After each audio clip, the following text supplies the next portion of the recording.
Meta characters is all about operators. They have special meaning in regular expressions. Unlike the mathematical operations that we use in our daily life, they have the same symbol but the working is different. So all of the operators which you are seeing right now have completely different meaning in regular expression as compared to mathematical operations.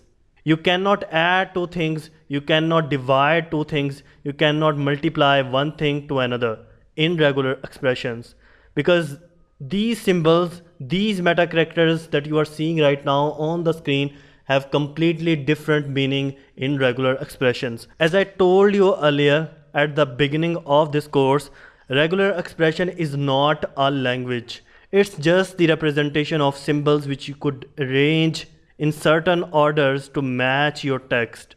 In short, it's the shortest form to represent text that will only understand by regex engines. So all of these operators have completely different meaning in regular expressions. Treat these meta characters just symbols.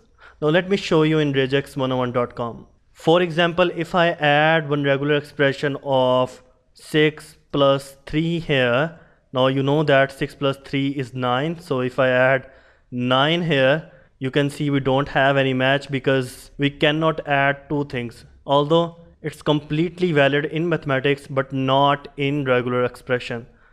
Now for example, if I multiply 3 with 2 and put something in test string like 6, now you can notice that we still don't have any match. So for now, just remember that these meta characters have completely different meaning in regular expressions. Throughout this course, we will explore their actual meaning in regular expressions.